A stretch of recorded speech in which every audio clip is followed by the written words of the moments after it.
Hello students, कैसे हैं आप सब। मैं कविता आईसीटी वर्चुअल क्लासेस में आपका स्वागत करती हूं और उम्मीद करती हूं आप सभी अच्छे होंगे और स्वस्थ होंगे। तो क्लास प्रीवियस लेक्चर में हमने जल चैप्टर के यानी पानी जो चैप्टर का हमारा नाम था, इस चैप्टर से रिलेटेड हमने क्वेश्चन आंसर डिस्कस किए थे, जिसमें आपके बहुत सारे जो टॉपिक रहे होंगे वो क्लियर हो गए होंगे। तो आज के सेशन में हम कुछ और क्वेश्चन आंसर को प्रैक्टिस करेंगे।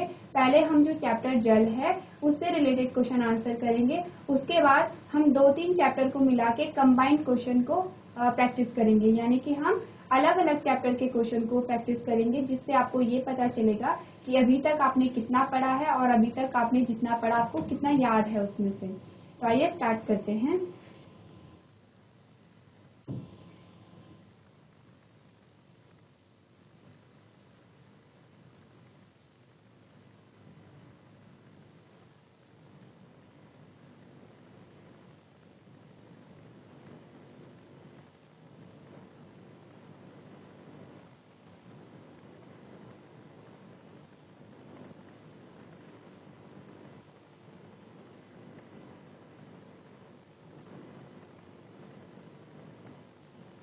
तो आपने सबसे लास्ट में जो क्वेश्चन देखा था, आपके पास क्वेश्चन आया था कि मान लीजिए आप अपनी स्कूल की यूनिफॉर्म को जल्दी से सुखाना चाहते हैं, क्या इसे अंगीठी या हीटर के पास फैलाने से मदद मिलेगी? अगर हाँ तो कैसे? यानी कि आपने देखा कि यहाँ पे क्या हो रही है, कपड़ों को आपने आपकी यूनिफॉर्म थी, आपने अपनी यूनिफॉर्म को धोया और आप उसे जल्दी से सुखाना चाहते हैं, क्योंकि हमने कल क्या डिस्कस किया था, हमने देखा था जो सर्दियों में जो कपड़े होते हैं वो देर से सूखते हैं। आप भी देखते होंगे, जैसे कि आपने कपड़े धुले, तो जब आप गर्मियों में अपने कपड़े धोते हैं तो कपड़े जल्दी सूख जाते हैं, और अगर सर्दियों की बात करें तो सर्दियों में क्या होता है कि कपड़े सूखने में टाइम लगता है। तो यहाँ पे आपको बताया जा रहा है कि यदि आपको यूनिफॉर्म जल्दी से सुखानी है तो क्या आप उसे अंगीठी या हीटर के सामने रख सकते हैं? यदि हाँ तो क्यों? यानी कि आपको इसका आंसर बताना है। तो फिर आपने अपना आंसर देखा था, आपने कहा था कि अंगीठी या हीटर के पास वर्दी फैलाने से मदद मिलेगी। यहाँ पे क्या है, आंसर हाँ है, यानी कि आप अंगीठी या हीटर के पास अपनी वर्दी को फैला सकते हैं। और उसका क्या रीजन है? क्योंकि यह गर्मी के कारण वाष्पीकरण की दर को बढ़ा देता है। यानी कि यहाँ पे क्या हो रहा है, वाष्पीकरण की दर बढ़ रही है। और जब वाष्पीकरण की दर कैसे बढ़ती है? जब तापमान बढ़ता है, यानी कि टेम्परेचर बढ़ता है। यानी जो वाष्पीकरण है वो किस पे निर्भर करता है? वो तापमान पे निर्भर करता है। यही आपने जल चक्र में देखा था कि जो जल चक्र है वो तापमान पे निर्भर करता है, और तापमान कहाँ से आता है? सूर्य से आता है। इसीलिए आपने उसमें एक लाइन पढ़ी थी कि जो जल चक्र होता है उसे कौन रेगुलेट करता है? उसे सूर्य रेगुलेट करता है। तो आज आपके पास जो नेक्स्ट क्वेश्चन आता है वो है कि सूखा कब पड़ता है। यानी कि हमने सूखे के बारे में पढ़ा और आपने देखा कि सूखा कैसे होता है, क्यों होता है। तो अब आपके पास आंसर है कि सूखा कब पड़ता है। आप अपनी कॉपी में क्वेश्चन को नोट करेंगे और अपना आंसर लिखने की कोशिश करेंगे। उसके बाद जब मैं आपको आंसर बताऊंगी तो आप अपने आंसर को अपनी कॉपी में मैच करेंगे कि आपने कितना सही लिखा, कितना गलत लिखा, या फिर आपकी इस क्वेश्चन को लेके जो भी आपने इंफॉर्मेशन दी वो पूरी थी या फिर आधी थी। आप ये क्वेश्चन अपनी कॉपी में नोट कर सकते हैं।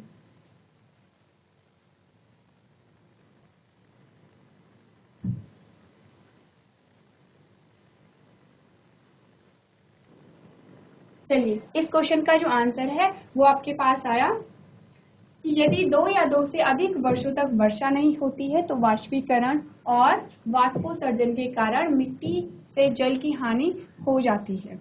यानी यहाँ पे क्या हो रहा है, यहाँ पे 1 या 1 वर्ष से अधिक अगर वर्षा नहीं हो रही है तो वाष्पीकरण हो रहा है, और क्या हो रहा है?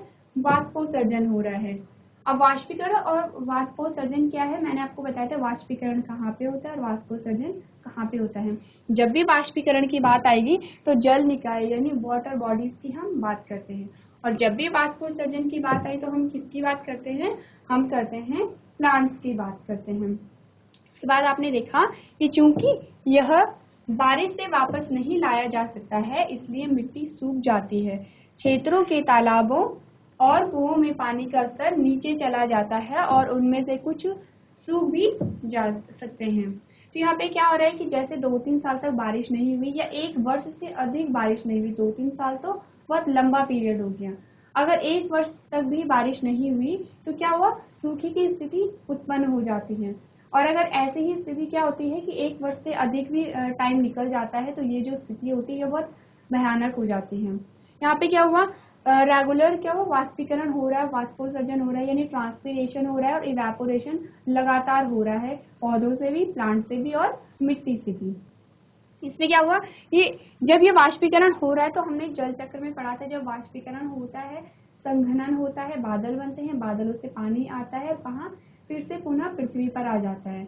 पर जब सूखा पड़ जाता है तो ये जो बारिश का पानी है ये वापस पृथ्वी पर नहीं आ पा रहा है, और फिर क्या हो रहा है, यहाँ पे जितने भी क्षेत्र, जितने भी जल निकाय थे, जो तालाब थे, जो कुएं थे, जो नदियाँ थी, वहाँ पे जल का जो स्तर है वो नीचे चला गया। और इसी स्थिति को हमने क्या कहा, भूजल भी दुर्लभ हो सकता है, और इसी स्थिति को हमने क्या कहा, सूखा कहा। यानी कि यहाँ पे क्या स्थिति हो गई, सूखे की स्थिति उत्पन्न हो गई। अब आप ये क्वेश्चन और इसका आंसर अपनी कॉपी में नोट करेंगे।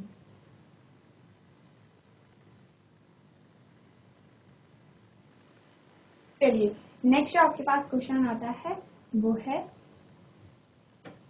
इस क्वेश्चन में आपसे पूछा गया है, चश्मे को गीला करने के लिए, अपने चश्मे को साफ करने के लिए अक्सर लोग चश्मे को गीला करने के लिए उस पर सांस छोड़ते हैं। समझाइए कि चश्मा गीला क्यों हो जाता है। जैसे कि आपने घर में आपने देखा होगा, जो चश्मे पहनते हैं वो क्या करते हैं, चश्मे को साफ करने के लिए पहले उस पर भाप छोड़ते हैं, यानी सांस छोड़ते हैं। आपकी सांस से क्या निकलती है, भाप निकलती है, और उसके बाद वो चश्मे को साफ करते हैं। तो ऐसा क्यों किया जाता है। सबसे पहले तो आप देखेंगे कि जो सांस होती है, सांस क्या है, सांस को मैंने क्या कहा, सांस में भाप निकलती है, भाप यानी कि वाष्प निकलती है। और वाष्प क्या है, वाष्प जब जल गैस के रूप में परिवर्तित हो जाता है तो उसे हम क्या कहते हैं, वाष्प कहते हैं। यानी कि सांस के रूप में क्या छोड़ा जा रहा है, सांस के रूप में भाप छोड़ी जा रही है। अब यदि आप इसका आंसर पढ़ेंगे तो आप देखेंगे सांस छोड़ने वाली गैसों में जल वाष्प होती है। यानी कि जब हम सांस छोड़ते हैं तो सांस में एक तो CO2 निकलता है, जब भी हम सांस छोड़ते हैं तो एक तो CO2 निकलता है, उसके साथ साथ कुछ वाष्प भी निकलते हैं। वाष्प क्या है, वाष्प क्या है, जो जल गैस में परिवर्तित हो गया उसे हमने वाष्प कहा था। तो यहाँ पे क्या हुआ कि सांस में गैस के साथ साथ क्या निकली, जल वाष्प निकली। चश्मे पर जल वाष्प संघनित हो जाती है। तो इसमें क्या होता है कि जब आपने चश्मे पर भाप डाली तो जो हवा थी वो तो उड़ गई, पर जो जल वाष्प थी वो संघनित हो गई। अब जब आपने वायुमंडल में देखा था, जब जल वाष्प संघनित हो रही थी, यानी कि जो जब इवेपोरेशन हुआ, और जो इवेपोरेशन के बाद जो जल था उसमें क्या हुआ, संघनन हुआ। संघनन के बाद क्या बना, बादलों का फॉर्मेशन हुआ। बादल क्या होते हैं, बादल क्या होते हैं कि जो छोटी छोटी पानी की ड्रॉप्स होती हैं वो हवा में जब तैरती रहती है तो वो हमें बादलों के रूप में दिखाई देते हैं। तो यहाँ पे क्या हुआ कि जब जो वाष्प थी, जो आपके सांस में जो वाष्प निकली वो चश्मे में संघनित हो गई, यानी कि वहां पे जम गई, जिससे कांच गीला हो जाता है। अब जब संघनित हो गई तो संघनन कब होता है, जब टेम्परेचर कम हो जाता है। और टेम्परेचर कम होने पे क्या होता है, जो वाष्प होती है वो लिक्विड में परिवर्तित, यानी वो तरल में परिवर्तित हो जाती है। जैसे कि कल आपके पास एक क्वेश्चन आया था कि जब भी आप कोई पानी की बोतल को फ्रिज से निकाल के अपने रूम पे रखते हैं, टेबल पे रखते हैं, तो बोतल के चारों ओर पानी की बूंदें दिखाई देने लगती है। ऐसा क्यों होता है, ऐसा जब आपने आंसर किया था तो आपने पढ़ा कि वहां पे जब फ्रिज में जो जल वाष्प थी वो जो बॉटल के चारों ओर जम गई थी। किस फॉर्म में थी वो, गैस की फॉर्म में थी, वाष्प की। तो यहाँ पे क्या हुआ कि जैसे ही जो भाप थी वो कांच पे पड़ी तो भाप क्या था, लिक्विड की फॉर्म में, यानी तरल की फॉर्म में परिवर्तित हो गया। वहां पे कुछ पानी की बूंदें संघनित हो गई हैं। संघनित होने पे क्या हुआ, कांच गीला हो गया। कौन सा कांच, जो चश्मे का कांच था। और थोड़े से ही पानी की सहायता से चश्मा साफ करना आसान हो जाता है। अब यहाँ पे क्या हुआ, जो जलवाष्प थी जो संघनित हुई, जो तरल रूप में आपको दिखाई दी, वो क्या था, वो थोड़ा सा पानी के रूप में परिवर्तित हो गया, और थोड़े से पानी से क्या हुआ, चश्मा साफ हो गया। अब जब आपने पानी के उपयोग पढ़े थे तो आपने देखा था, हम कोई भी चीज जब साफ सफाई हो या फिर कोई भी चीज हो वो किसकी सहायता से करते हैं, जल की सहायता से करते हैं। तो यहाँ पे क्या हुआ, आप चश्मे को अगर आप पूरे पानी में डुबोएंगे तो वो क्या हो जाएगा, चश्मा खराब भी हो सकता है। इसलिए क्या होता है, थोड़ी सी जो वाष्प होती है, थोड़ी सी पानी की सहायता से क्या होता है, चश्मा साफ हो जाता है। तो यानी कि अब आप समझे कि जब भी कोई अपना चश्मा साफ करता है तो उससे सांस क्यों छूटता है। तो ये जो क्वेश्चन का आंसर है ये आप आपकी कॉपी में नोट कर सकते हैं।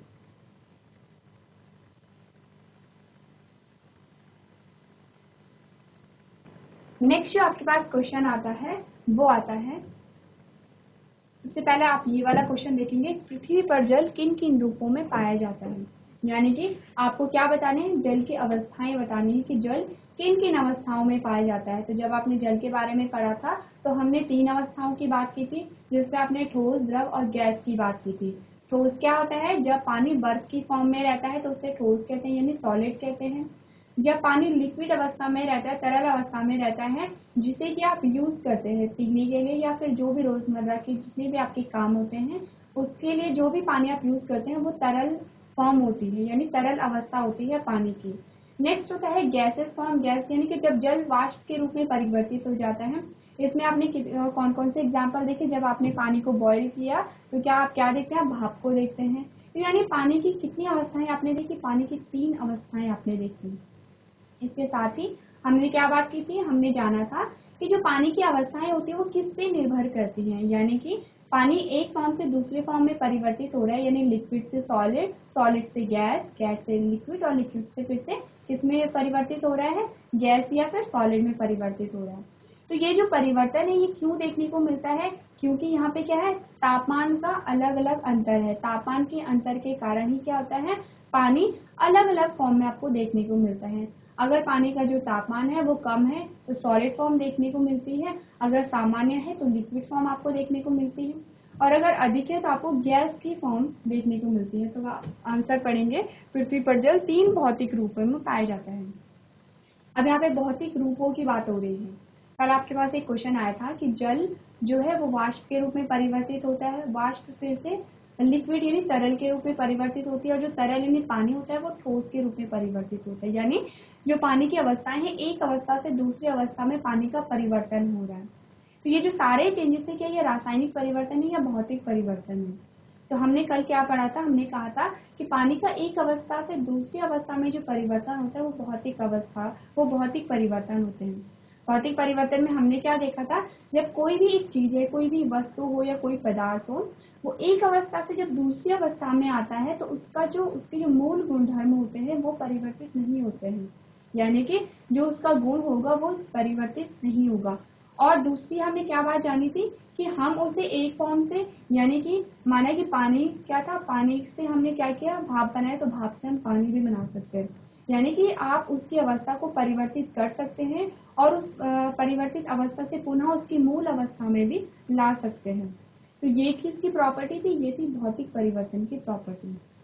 अगर हम रासायनिक परिवर्तन की बात करें तो रासायनिक परिवर्तन में क्या होता है कि यदि किसी पदार्थ से एक जो नया पदार्थ बन रहा है तो उसकी जो गुण होंगे वो एकदम अलग होंगे, और आप इस पदार्थ से फिर से आप उसकी मूल अवस्था में उसे परिवर्तित नहीं कर सकते हैं। इसका जो एग्जाम्पल हमने देखा था, कागज का जलना हमने देखा था। तो कागज, पहले आपने कागज देखा और अगर आप कागज को जला के उसकी राख को देखेंगे, दोनों के गुणों में बहुत ज्यादा आपको अंतर देखने को मिलता है। प्लस आप क्या नहीं कर सकते, आप राख को पेपर में नहीं बदल सकते हैं। तो ये क्या परिवर्तन है, ये क्या है, रासायनिक परिवर्तन है। तो यहाँ पे आपने देखा कि जल जो है वो 3 भौतिक रूपों में मौजूद है, बर्फ, जल और जल वाष्प। बर्फ को ही आपने ठोस कहा, इसे आपने लिक्विड यानी तरल कहा, और जल वाष्प को आपने क्या कहा, गैस कहा। तो ये क्या थी, ये जल की अवस्थाएं थी जो कि आपको 3 फॉर्म में देखने को मिलती हैं। इसके बाद जो नेक्स्ट हमारे पास क्वेश्चन आते हैं कि वाष्पोत्सर्जन क्या है। यानी आपने वाष्पीकरण पढ़ा, आपने वाष्पोत्सर्जन पढ़ा। अब आपको बताने कि वाष्पोत्सर्जन क्या है। यदि आप उसे डिफाइन करेंगे तो आप जानेंगे, पत्तियों के रंध्रों द्वारा जल वाष्प के रूप में जल की जो हानि होती है उसे वाष्पोत्सर्जन कहते हैं। यानी वाष्पोत्सर्जन, सबसे पहले आपको क्या याद रखना है कि वाष्पोत्सर्जन है वो कहाँ पे हो रहा है, वो प्लांट्स में हो रहा है। कहाँ से हो रहा है, जो पत्तियों में जो स्टोमेटा यानी रंध्र जो होते हैं वहां से हो रहा है। तो आपके पास क्या आंसर आया कि पत्तियों के रंध्रों द्वारा जो जल की जो हानि होती है जल वाष्प के रूप में, यानी कि जल वाष्प के रूप में, यानी जो पानी है वो गैस की फॉर्म में बाहर निकल रहा है।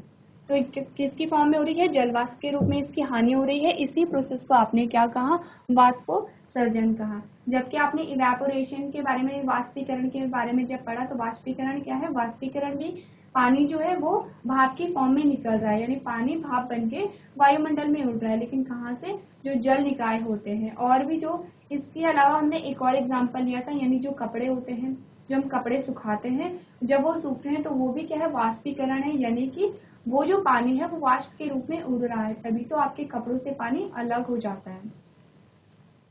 इसके बाद का जो क्वेश्चन आपके पास आता है कि बादल कैसे बनते हैं। अब हम इसी बारे में बार बार बात कर रहे हैं कि बादल कैसे बनते हैं। तो बादलों का बनना किस पे निर्भर करता है, वाष्पीकरण पे निर्भर करता है। और वाष्पीकरण किस पे निर्भर करता है, टेम्परेचर यानी तापमान पे निर्भर करता है। और तापमान किस पे निर्भर करता है, सूर्य पे, क्योंकि जो मेन जो ऊर्जा का जो स्रोत है वो सूर्य ही है। सूर्य की जब किरणें पानी पे पड़ती हैं तो उसका जो तापमान होता है उसमें चेंजेस आते रहते हैं, और उन्हीं चेंजेस के अकॉर्डिंग इवेपोरेशन भी होता है, और जो आप वाष्पोत्सर्जन और वाष्पीकरण दोनों करते हैं। तो आपने देखा कि बादलों का जो निर्माण होता है वो कैसे होता है। बादलों का निर्माण ऊंचाई पर जलवाष्प के संघनन से होता है। जलवाष्प के संघनन से हमने क्या देखा, हमने देखा कि जो पानी था, पानी का टेम्परेचर बढ़ा, टेम्परेचर यानी तापमान बढ़ा। जब तापमान बढ़ा तो क्या हुआ, पानी के मॉलिक्यूल्स के बीच की जो गतिज ऊर्जा थी वो बढ़ गई। गतिज ऊर्जा जब बढ़ी तो उनके बीच में गति बहुत तेजी से होने लगी। गति जब हुई तो वो क्या थी, वो वाष्प के रूप में ऊपर उड़ने लगे वायुमंडल में। जब वायुमंडल में वो ऊपर उड़ने लगे तो वहां पे क्या हुआ, तापमान कम हो गया। तापमान कम होने से क्या हुआ कि जो जल की जो बूंदें थी वो आपस में जुड़ने लगी, जो भाप था वो पानी की बूंदों के रूप में उनका परिवर्तन हो गया। और फिर क्या हुआ, ये हवा में तैरने लगे, जो कि जिसे हम बादलों के रूप में देखते हैं। तो ये आपने क्या देखा कि बादल कैसे बनते हैं। जो बादलों के बनने की जो प्रक्रिया है उसे क्या कहते हैं, उसे हम कहते हैं संघनन। ये आपको याद रखना है कि जो बादलों के निर्माण की जो प्रक्रिया होती है उसे संघनन कहते हैं। और ये संघनन आपने जब जल चक्र के बारे में पढ़ा था तो आपने 4 स्टेप्स पढ़े थे। 4 स्टेप्स में से एक स्टेप कौन सा है, संघनन ही है, यानी पहले वाष्पीकरण हो रहा है, फिर संघनन हो रहा है। संघनन के कौन सा स्टेप है, सेकेंड स्टेप है। नेक्स्ट जो आपके पास क्वेश्चन आता है कि जल संरक्षण से आपका क्या अभिप्राय है। जब हमने जल चैप्टर के बारे में बात की थी तो हमने जल संरक्षण के बारे में भी बात की थी। तो जल संरक्षण क्या होता है, तो आप आंसर में पढ़ेंगे, जल का सावधानी पूर्वक मितव्ययी और विवेकपूर्ण उपयोग तथा जल के अपव्यय से बचना जल संरक्षण कहलाता है। यानी कि ये क्या कह रहा है, जो जल है, जल का हम उतना ही उपयोग करें जितना कि हमें आवश्यकता है, उससे अधिक उपयोग ना करें। यानी कि यहाँ पे सावधानी पूर्वक से क्या मतलब है, सावधानी पूर्वक से मतलब है कि जितनी आपको अपनी दैनिक जीवन में आवश्यकता है आप उतना ही पानी यूज करें, और मित व्यय यानी कि जो आप जरूरत से ज्यादा पानी को वेस्ट नहीं करेंगे। विवेकपूर्ण भी वही होता है कि ऐसा नहीं कि आप ब्रश कर रहे हो तो जितनी देर तक आप ब्रश कर रहे हो आप पानी के नल को ओपन रख देंगे।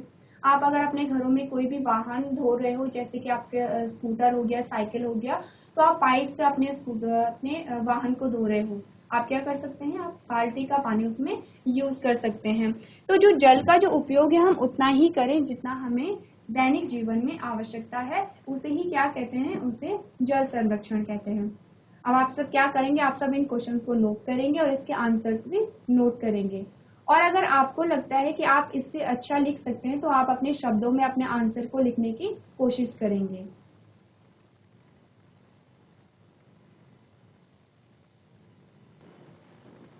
जीआईसी पटकोट के बच्चे जो फ्रंट में बैठे हैं गर्ल्स, वो नोट नहीं कर रही हैं। आप लोग अननेसेसरी हंसेंगे भी नहीं और नोट करेंगे। जीआईसी पटकोट।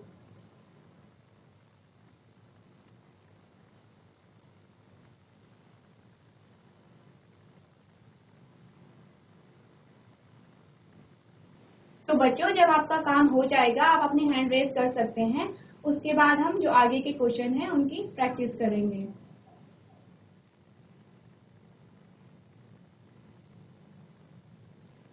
ओके, तो इसके बाद हम नेक्स्ट जो क्वेश्चन है उन्हें प्रैक्टिस करेंगे। तो अब हम जो क्वेश्चन प्रैक्टिस करने वाले हैं वो हमने कुछ चैप्टरों को मिक्स करके लिया है, यानी कि आप जो भी क्वेश्चन करेंगे वो एक दो चैप्टरों को कंबाइन करके आप क्वेश्चन को प्रैक्टिस करेंगे, जिसमें आप देखेंगे सबसे पहले आपको बताना है कि इनमें से जो आपके पास एक कथन दिया गया है, एक स्टेटमेंट दी गई है, जिसमें से आपको इनमें से सत्य और असत्य बताना है। तो सबसे पहली जो स्टेटमेंट आपके पास आई है वो है, उपयोगी उत्पाद प्राप्त करने के लिए कागज का पुनर्चक्रण किया जा सकता है। तो ये जो स्टेटमेंट है ये सत्य है या असत्य है, ये आपको बताना है। तो आप में से कोई मुझे बताना चाहेगा, जीआईसी पटकोट के कोई बच्चे, आप में से कोई बताना चाहेगा?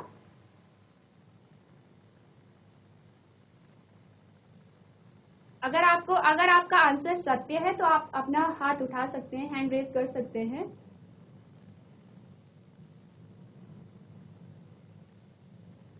और यदि आपका आंसर असत्य है तो भी आप अपना हैंड रेज कर सकते हैं। चलिए मैं आपको बताती हूँ कि इसका जो आंसर है वो है सत्य। यानी कि जब आपने गार्बेज के बारे में पढ़ा था, जब आपने पढ़ा था कि जो कूड़ा होता है, कूड़े में दो प्रकार के कूड़े आपने पढ़े थे, एक तो था कि जैविक कूड़ा और एक था अजैविक कूड़ा। जीआईसी पटकोट के बच्चे आप हंसेंगे नहीं, गर्ल्स फ्रंट रो में। तो आपने क्या पढ़ा था? आपने पढ़ा था कि दो प्रकार के कूड़े आपने पढ़े थे, जो जैविक कूड़ा होता है और एक अजैविक कूड़ा होता है। तो जैविक कूड़े को आप क्या कर सकते हैं? उसका पुनः चक्रण कर सकते हैं और अजैविक कूड़े का पुनः चक्रण नहीं किया जाता है। तो जब हमने कागज की बात की थी तो कागज कहाँ से प्राप्त होता है? पेड़ों से प्राप्त होता है और कागज का आप पुनः चक्रण कर सकते हैं। इसीलिए जो आपके पास जो स्टेटमेंट आई है वो क्या है? सत्य है। इसके बाद नेक्स्ट जो आपके पास स्टेटमेंट आई है वो है, हमारे द्वारा फेंके गए प्लास्टिक से नलियां चौक हो जाती हैं या बंद हो जाती हैं। यानी कि आप जो भी प्लास्टिक अपनी दैनिक जीवन में यूज करते हैं तो आप कहीं भी उसे फेंक देते हैं। अभी भी जब आप स्कूल आते होंगे, स्कूल से घर जाते होंगे, आपने जो भी कुछ भी अगर खाया या फिर कुछ भी ऐसी चीज यूज की जिसमें क्या था, जिससे प्लास्टिक उसका रैपर था या कुछ भी था, आप क्या करते हैं? आप उस प्लास्टिक को के रैपर को कहीं भी फेंक देते हैं, जैसे नदी नालों में फेंक देते हैं। उस नदी नालों से क्या होता है कि जो नदियां होती हैं, जो नाले होते हैं, वो बंद हो जाते हैं या ब्लॉक हो जाते हैं। तो ये जो आपके पास स्टेटमेंट आया, आपको बताना है ये सत्य है या असत्य है। आप में से कोई बताना चाहेगा?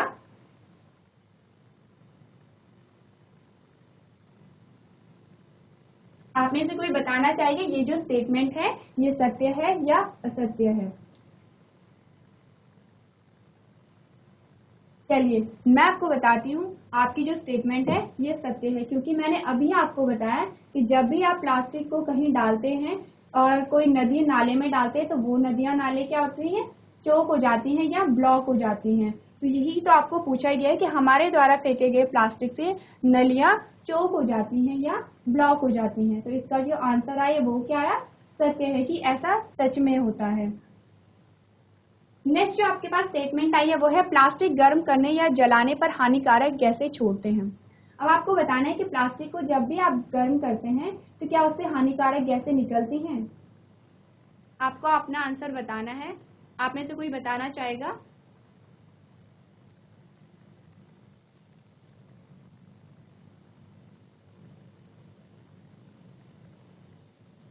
आप में से कोई बताना चाहेगा कि इसका ये जो स्टेटमेंट नंबर 3 है ये सत्य है या असत्य है?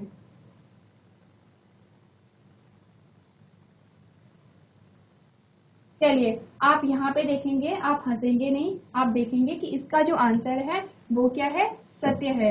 यानी कि जब भी आप प्लास्टिक को जलाते हैं, जब भी आप प्लास्टिक को बर्न करते हैं तो क्या होती है? हानिकारक गैसें निकलती हैं। अब ये हानिकारक गैसें क्या करती हैं? ये हानिकारक गैसें हमारे पर्यावरण को प्रदूषित करती हैं, जिससे कि क्या होती है? सांस संबंधी बहुत सारी दिक्कतें आपको देखने को मिलती हैं। तो इससे आपने क्या समझा? इससे आपने समझा कि जो भी प्लास्टिक होता है आप उसे जलाएंगे नहीं।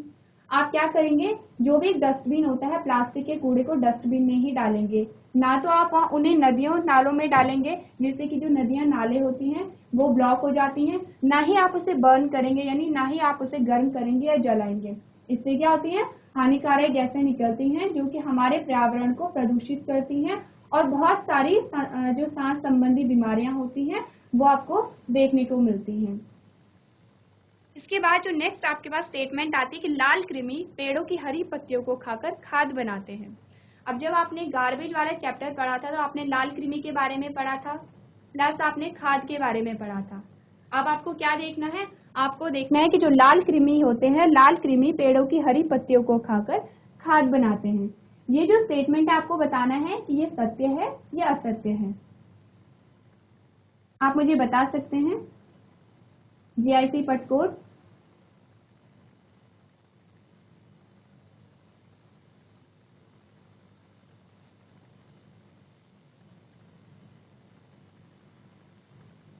अपना माइक ऑन कीजिए।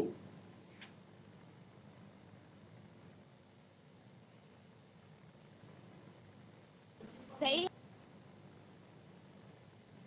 आपने क्या बताया, सत्य बताया? एक बार फिर से बोलिए।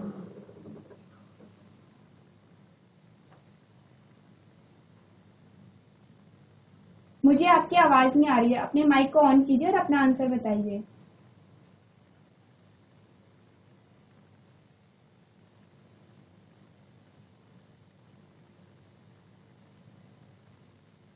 माइक को ऑन कीजिए और आंसर को बोलिए। बच्चे माइक को ऊपर ऑन कीजिए।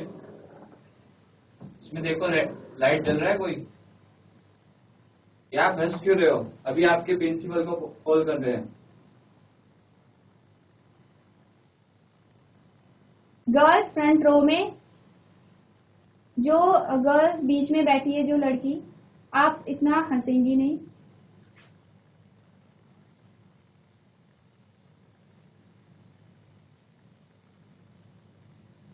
चलिए मैं आपको बताती हूँ कि आपका जो आंसर आएगा वो आएगा असत्य यानी झूठा।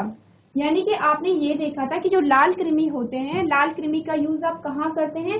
खाद बनाने में यूज करते हैं। परंतु यहाँ पे क्या है कि पेड़ की हरी पत्तियों को खाकर ये खाद बनाते हैं, जबकि ऐसा नहीं होता है। आपने क्या देखा? आपने जैविक कूड़ा लिया, जैविक कूड़े को आपने एक गड्ढा खोद के जमीन में वहां पे रख डाल दिया। उसके बाद आपने क्या किया, जो लाल कृमि थे, लाल कृमि को आपने वहां पे डाला और लाल कृमि ने क्या किया, वहां पे खाद का निर्माण कर दिया। यानी कि आपको क्या देखने को मिल रहा है कि जो लाल कृमि होते हैं वो जो कूड़ा होता है, जो जैविक कूड़ा होता है, उससे खाद का निर्माण कर रहे हैं। यहाँ पे हरी पत्तियों को नहीं खा रहे हैं। तो इसका जो आंसर होगा वो क्या होगा? असत्य होगा। यानी कि जो लाल कृमि होते हैं वो जैविक कूड़े से खाद का निर्माण करते हैं, ना कि हरी पत्तियों को खाकर। तो आप क्या करेंगे, इन सारे पॉइंट्स को अपनी कॉपी में नोट डाउन करेंगे।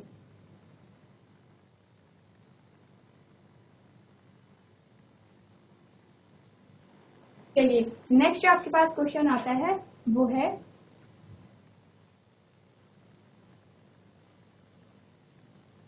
आपके पास स्टेटमेंट 6 है कि प्लास्टिक पर्यावरण के अनुकूल है। तो ये तो आपको पता है कि जब भी हमने गार्बेज चैप्टर स्टार्ट किया था तो हमने देखा था प्लास्टिक ही क्या है, मेन पोल्यूशन का रीजन है। यानी कि प्लास्टिक क्या है, एक तो ये इसे जो सूक्ष्म जीव होते हैं, सूक्ष्म जीवों द्वारा इसका निम्नीकरण नहीं हो पाता है, इसीलिए क्या है, प्लास्टिक है पर्यावरण के अनुकूल नहीं है। तो ये जो स्टेटमेंट है ये क्या है, असत्य है। तो क्लास, आज आपने जो जल चैप्टर था उससे रिलेटेड क्वेश्चन आंसर को प्रैक्टिस किया, साथ ही जो गार्बेज जो चैप्टर था आपका, आपने उसके भी कुछ क्वेश्चन आंसर्स को डिस्कस किया। तो यहाँ पे आपने क्या देखा, आपने ये जो आपने जितनी भी स्टेटमेंट देखी ये किस चैप्टर से रिलेटेड थी? ये गार्बेज चैप्टर से रिलेटेड थी, जिसमें सबसे पहला तो आपने देखा कि जो कागज होता है, कागज कहाँ से प्राप्त होता है? कागज पेड़ों से प्राप्त होता है। आपने ये भी देखा कि कागज का पुनः चक्रण किया जा सकता है। नेक्स्ट आपने देखा कि जो हमारे द्वारा फेंके गए जो प्लास्टिक होते हैं उससे क्या क्या हानियां होती हैं, जिसमें आपने देखा जो नदी नाले होते हैं वो ब्लॉक हो जाते हैं। सेकंड आपने देखा कि जब भी प्लास्टिक को आप गर्म करते हैं, जलाते हैं, तो क्या होती हैं, हानिकारक गैसें निकलती है जो कि पर्यावरण को क्या करती है, प्रदूषित करती हैं। और इससे क्या होती है, सांस संबंधी बीमारियां होती हैं और भी बहुत सारी बीमारियां इससे कॉज होती हैं। नेक्स्ट आपने देखा कि जो लाल कृमि होते हैं, लाल कृमि खाद बनाने के लिए उपयोगी होते हैं, यानी खाद निर्माण में लाल कृमि का यूज किया जाता है। तो यहाँ पे आपने देखा कि जो लाल कृमि जो भी खाद का निर्माण कर रहा है वो कैसे कर रहा है, जो जैविक कूड़ा था, जैविक कूड़ा यानी कि जो भी आपके किचन से जो भी कूड़ा निकलता है, जैसे कि जो सब्जियों के जो छिलके होते हैं या फलों के जो छिलके होते हैं, या फिर जो एनिमल्स की जो डेड बॉडीज होती हैं, या फिर जो पेड़ पौधों की जो पत्तियां होती हैं, तो वहां से क्या होता है, जो लाल कृमि था उन्हें निम्नीकरण करके, यानी उसे उसे क्या करता है, उसका निम्नीकरण करने के बाद उसे खाद में परिवर्तित कर रहा था।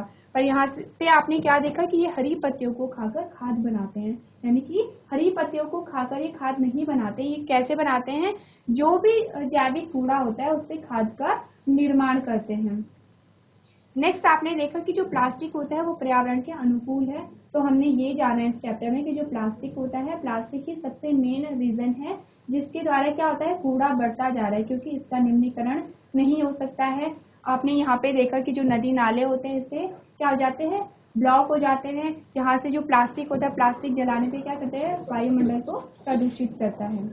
तो इस चैप्टर के माध्यम से आपने जाना कि जो हमारे लिए जो प्लास्टिक है, यानी प्लास्टिक का निवारण आप कैसे कर सकते हैं, जो जैविक कूड़ा होता है उसका निवारण आप कैसे कर सकते हैं। तो आई होप मैंने आपको जो भी अभी तक पढ़ाया है आपको समझ में आया होगा। इससे आगे का जो सेशन है हम नेक्स्ट क्लास में कंटिन्यू करेंगे। अभी तक क्लास में बने रहने के लिए आपका धन्यवाद।